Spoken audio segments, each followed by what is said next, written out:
I assume you're related. Could you talk a little about how much or little you're comfortable playing ball in Monk tonight?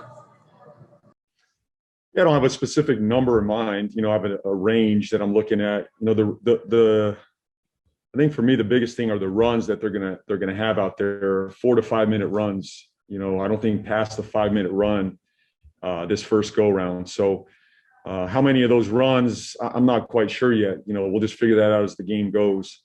But more than anything, I just got to be responsible with these minutes. I don't want to overdo it first game back. We still got 10 games, to go here. So we got some time to get them more acclimated, more comfortable as we go. First game out, 4 to 5 minute runs, and we'll take it from there. Will this affect your starting lineup at all? Yeah, we'll start Melo for Tay tonight.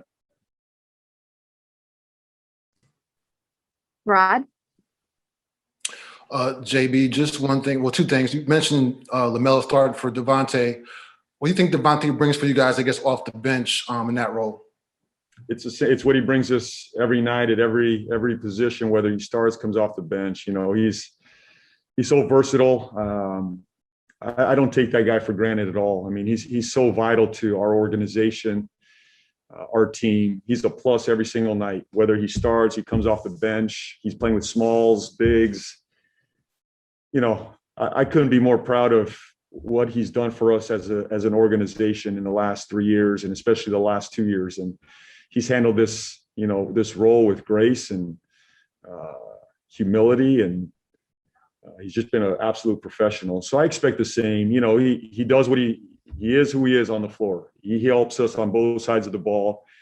I don't think bringing him off the bench is going to change what he does for us, but we need him, to make a run at this thing and win as many games as possible in these last 10. We're going to need Devontae to be at his best, and I know he'll be ready. And you mentioned the last 10 games you guys have. How, I guess, important is it for you guys to kind of figure this thing out rotation-wise as you kind of have more time next week or two to kind of figure out, I guess, who you want to play rotation-wise, that kind of stuff, combination-wise, as you guys get ready to go into the playoffs, if you guys are able to make it that far? Yeah, look, we have 10 games here, but, there's urgency tonight. It's not like we're trying to gear up for, the season. We're in the season. We are our 10 most important games right now. So we got to figure it out now. I don't anticipate that being a problem, though. It's just gonna, it's gonna be a little bit of on the fly here as we go, but we'll figure it out. I'm very comfortable with our group. I like our rotations.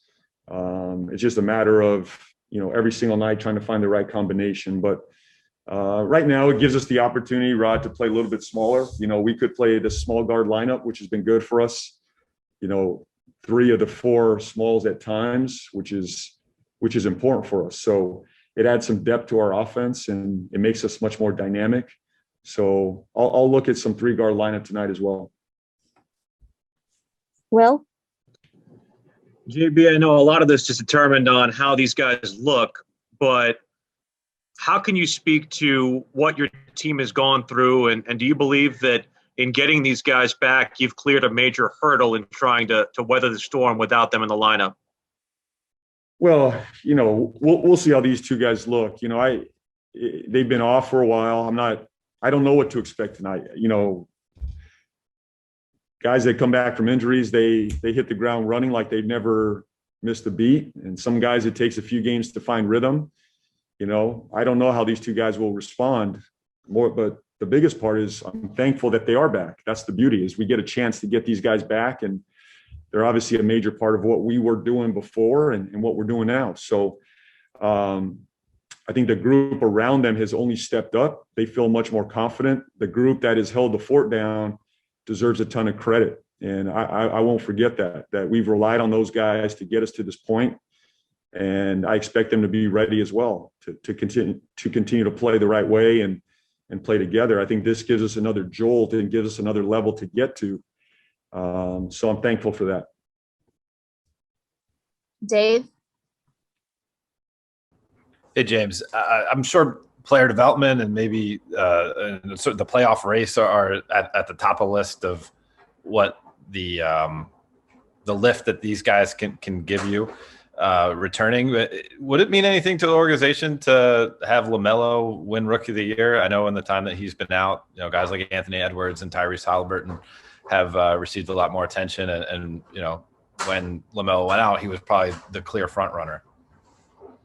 Well, I think, if any player deserves Rookie of the Year, it's a boost for any program. And, LaMelo is deserving of that. And I'm glad and I'm thankful that he gets a chance to continue that season, in the stretch run. I think this is a wonderful time for him, as you said, for his development, number one, but to help us make a playoff push here. We were climbing the standings with him, in the lineup and Malik in the lineup. And, LaMelo's had a major impact on our winning this season, for a young guy to put up those numbers, but to do it with those sort of winning impact is significant for us. And I'm happy for him, and I'm excited for him that he gets a chance to continue that season, not have it cut short and ended the way it potentially could have. So I'm thrilled for him. But, Dave, for us as an organization, this is a wonderful time, for Melo to be center stage of this thing. But more than anything, Melo wants us to be about the team. And I love that about him. He, more than anything, it's about this playoff push more than the Rookie of the Year thing. And that'll take care of itself. And to me, I think he's clearly the Rookie of the Year. And I think he'll prove that over these next 10 games as well. But I think he's already done enough to get there.